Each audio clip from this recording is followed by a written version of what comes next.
Bienvenue dans ce module 2 de vos capsules Apple Time, de votre programme 7 jours pour reprendre le contrôle de votre temps.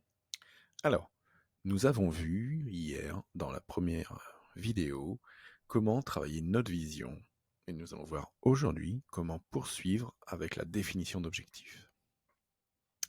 Je vous rappelle notre démarche de création. On est parti d'une introspection dans laquelle vous avez travaillé la roue des domaines de vie pour identifier vos domaines et votre état actuel. Ensuite, vous avez travaillé vos rôles clés, quels sont vos interlocuteurs, vos responsabilités principales dans votre vie. Ensuite, vous avez travaillé le bilan du passé et un premier énoncé de mission de vie. Et donc aujourd'hui, nous allons voir la 4e étape, qui est donc la phase d'idéation pour créer nos objectifs. Alors, comment se créer des objectifs? Comment faire en sorte de les atteindre? C'est donc le programme d'aujourd'hui. Alors, on va commencer par un premier exercice.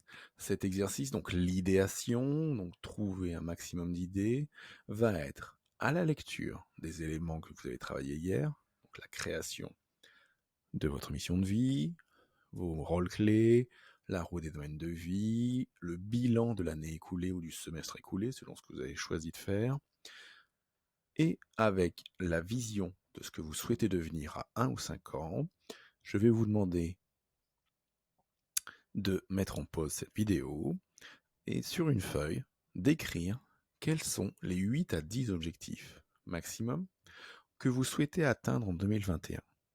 À partir de quel moment votre année 2021 sera atteinte et aura été productive ou prospère ou pleine de détente ou d'épanouissement. Donc 8 à 10 objectifs à sortir.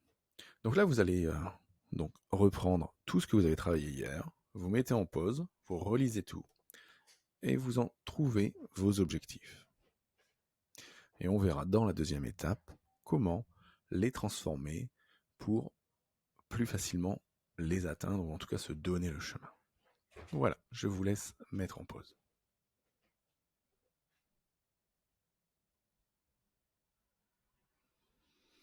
Très bien. Maintenant que vous avez fait ce premier exercice, on va voir une méthodologie pour faire en sorte que vos objectifs soient plus facilement atteignables, soient plus compréhensibles, et donc vous permettent de plus vite les atteindre. Pour ça, moi je vous propose la méthodologie Smarter. Vous allez bien souvent entendre dans un paquet de formations, ou même sur Internet, ou sur des blogs, l'aspect SMART pour un objectif. Peut-être même que dans votre entreprise, on en parle et on vous dit, en fin d'année, je vais te donner des objectifs SMART pour que tu les atteignes.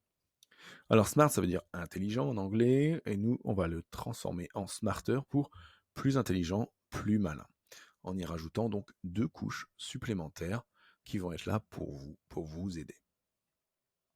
Alors, on va reprendre la définition de chaque lettre pour que vous puissiez ensuite définir vos objectifs. Alors le S, c'est quoi? C'est que votre objectif doit être spécifique. Spécifique, ça veut dire que votre objectif doit être concret et doit être facilement compréhensible. À ce titre, il doit avoir une action qui en découle et un objectif. Donc il faut que ce soit une phrase, pas juste atteindre 80 kg par exemple. Non, on va travailler avec une phrase concrète. 2e lettre, le M pour mesurable. Ce qui veut dire que votre objectif doit avoir un indicateur pour pouvoir le suivre. Quelque chose qui puisse mesurer l'atteinte de cet objectif. Est-ce que c'est je veux avoir un nouveau job en 3 mois? Est-ce que je veux gagner tant? Est-ce que avant la fin de l'année, je veux avoir X nouveaux clients? Est-ce que je veux... Voilà. Donc il faut trouver pour votre objectif une façon de le mesurer. 3e lettre, bien souvent vous pouvez entendre A pour atteignable. Moi je vous propose plutôt d'utiliser le A pour ambitieux.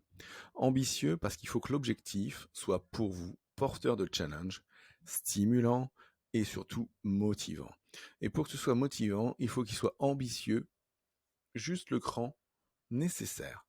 En effet, si votre objectif c'est de gagner, je vais dire une bêtise, 5 euros de plus par an, c'est quelque chose qui va être très facile. En tout cas, plus facile que si vous dites je veux gagner 5000 euros de plus en changeant de job. Donc votre objectif pour vous motiver doit être donc ambitieux. Le R, c'est qu'il doit être réaliste. Réaliste pour accessible et réalisable sous votre contrôle. Qu'est-ce que ça veut dire? Ça veut dire qu'il faut que vous ayez les moyens pour atteindre votre objectif. Au-delà de l'ambition, au-delà de la mesure, au-delà de l'aspect spécifique, il faut donc qu'il soit réaliste pour que vous ayez toutes les cartes en main. Si vous n'avez pas toutes les cartes en main, ou si votre objectif dépend d'une autre personne, ce n'est pas tout à fait votre objectif. Il faudra d'abord que l'autre personne réalise ce qu'elle doit faire pour vous avant que vous puissiez. Ou alors, il faut que vous ayez la main pour motiver cette personne à réaliser. Donc réaliste, l'objectif doit donc être accessible pour vous et réalisable sous votre contrôle. Dernière lettre du classique SMART, c'est le temporellement défini. Il faut que votre objectif soit doté d'une ou de plusieurs échéances. Est-ce que je dois atteindre cet objectif dans 3 mois, dans 6 mois, dans 1 an? Parce qu'un objectif qui n'a pas de date va être un rêve. Ça ne sera pas un objectif. Alors, comment de smart intelligent on devient smarter, donc plus malin? Et bien pour ça, on va y rajouter une lettre qui va être le E pour écologique.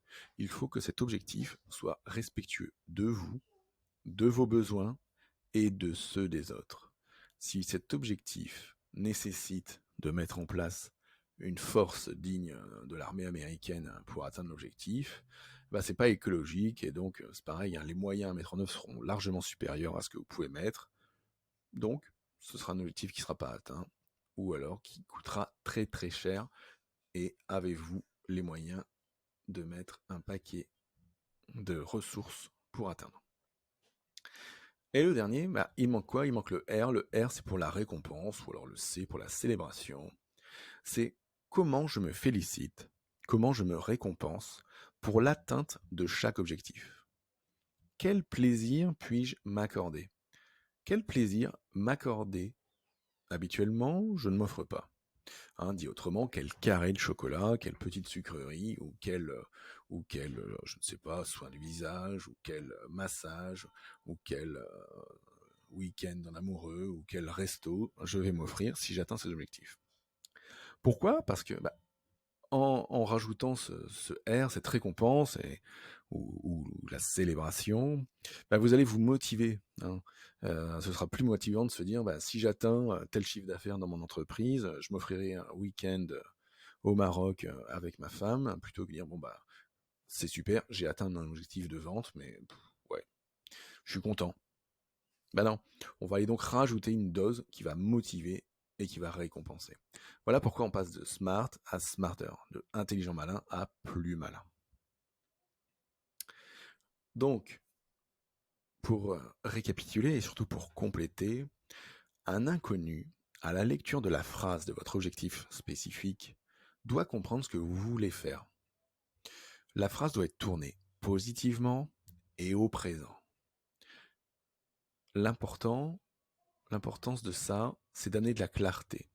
Parce que la phrase tournée positivement et au présent est compréhensible pour n'importe qui, ça va préparer votre cerveau et le stimuler, et en particulier stimuler le couple conscient et inconscient au sein de votre cerveau.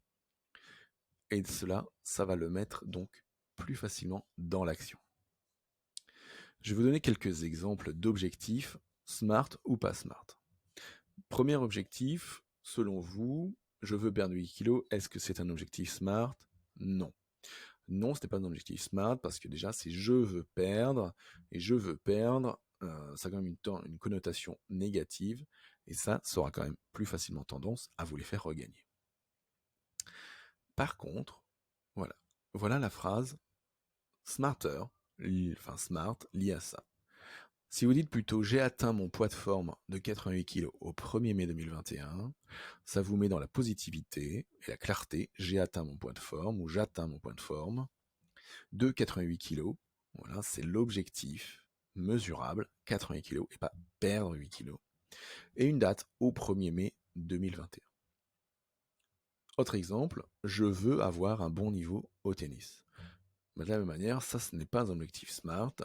L'objectif SMARTer va plutôt être je suis capable, je mets un 7 dans la vue de mon ami Philippe d'ici le mois de mars. Voilà. Je suis focalisé dans l'action qui sera de lui mettre un 7 dans la vue. Je veux développer mon entreprise, c'est pareil, ça c'est un objectif qui n'est pas SMART et qui mènera nulle part. C'est quoi développer? C'est embaucher une personne de plus, c'est avoir une commande de plus, avoir un client de plus, voilà, ça ne veut rien dire. Par contre, j'atteins un chiffre d'affaires de 1000 euros, 10 000 euros, 1 million d'ici le mois de mars 2021, va vous donner ce qui est mesurable, d'atteindre un chiffre d'affaires. Il est de 1000 euros et c'est pour le mois de mars. Dernier exemple, je veux apprendre des notions d'italien. Objectif qui, encore une fois, n'est pas SMART du tout et qu'on va transformer en y rajoutant une petite chose que je vous conseille. J'apprends des notions d'italien à partir de mars pour mon voyage à Venise de cet été. L'objectif, c'est donc d'apprendre des notions d'italien donc pour un voyage qui est prévu à Venise, qui est cet été. Donc là, on a la mesure temporelle. Par contre, là, on y a rajouté à partir de mars. Pourquoi? Parce que il y a des moments dans votre vie où vous allez avoir des objectifs qui vous tiennent à cœur, et en l'occurrence, partir en voyage à Venise avec votre compagnon ou votre compagne est important pour vous. C'est prévu pour cet été, donc la date est déjà fixée. Pour autant, entre maintenant et le mois de mars, par exemple, vous n'êtes pas en capacité, parce que vous devez suivre une formation, parce que vous avez du boulot, parce qu'il y a les enfants, etc., etc. Et donc, à partir de mars, les choses seront plus claires pour vous et vous pourrez y travailler. Pourquoi l'écrire comme ça? C'est que ça va vous permettre de coucher sur le papier votre objectif. Et ça va permettre, de la même manière, de dire à votre cerveau, ça, on s'en occupera qu'à partir du mois de mars. Et donc quand vous ferez une revue hebdomadaire dont je vous parlerai dans la capsule 5, si je ne m'abuse, la 6, pardon. Non, la 5. Dans la 5, quand je parle de la revue quotidienne, la revue hebdomadaire, pardon, vous allez revoir vos objectifs. À intervalles réguliers, vous allez revoir vos autres objectifs. Le R de Smarter, il peut très bien être dire révisable, et à intervalles réguliers, vous allez pouvoir les réviser, et de se dire, non, tiens, si je devais atteindre un chiffre d'affaires, finalement, je suis bien parti, et finalement, je me mets comme objectif 2000 euros pour avril, d'ici avril. Voilà, donc il faut aussi penser à réviser, et à écrire, et à inscrire vos objectifs de cette manière-là. Pourquoi moi je vous préconise des objectifs à 3 mois et pas à 1 an?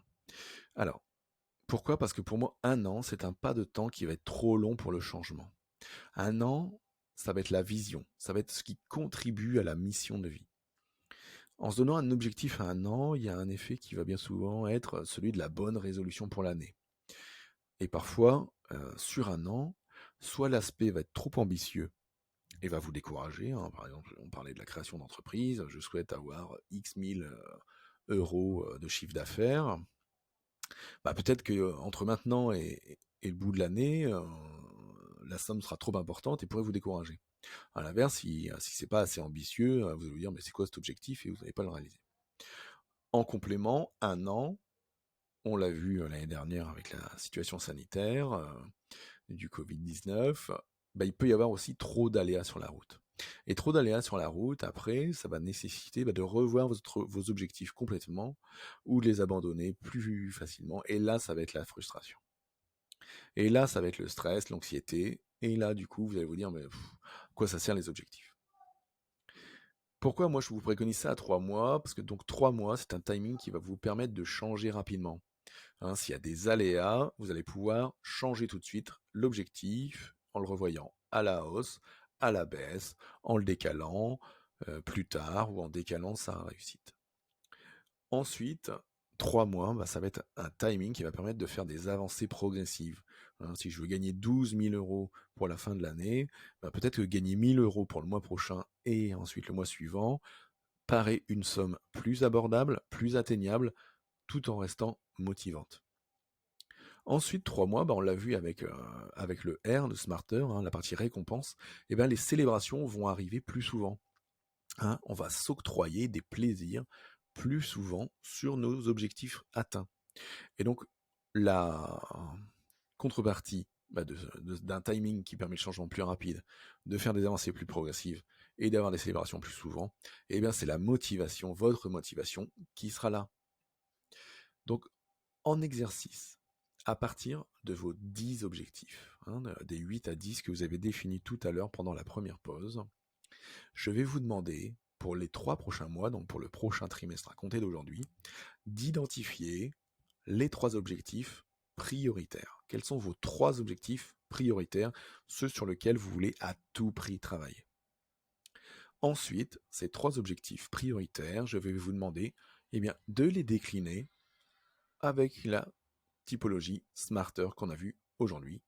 Donc spécifique, mesurable, ambitieux, réaliste, temporellement défini, écologique pour vous et pour les autres, et avec une récompense. Une fois que vous aurez écrit ces 8 à 10 phrases, eh bien, vous allez ensuite commencer un petit brainstorming, un remue-ménage de quelles sont les actions concrètes qui découlent de ces objectifs. Hein. Quels sont les petits pas qu'il va falloir que je fasse, que je réalise, hein, quelle prochaine, au pluriel, action va-t-il falloir faire pour atteindre ces objectifs Smarter. Voilà. Quelque chose qui peut vous aider, bah, c'est de faire une mind map par objectif. Donc une mind map avec au centre votre objectif avec sa phrase. Et puis bah, sur les branches, chacune des tâches, sous-tâches, etc. Hop. C'était donc, c'est la fin pour aujourd'hui, donc de cette capsule numéro 2 dédiée à la création d'objectifs avec la méthodologie Smarter. Je vous donne rendez-vous pour échanger sur la partie système de gestion des tâches, comment on gère nos tâches grâce aux piliers de la méthode AppleTime. Je vous souhaite une bonne journée et je vous donne rendez-vous à demain.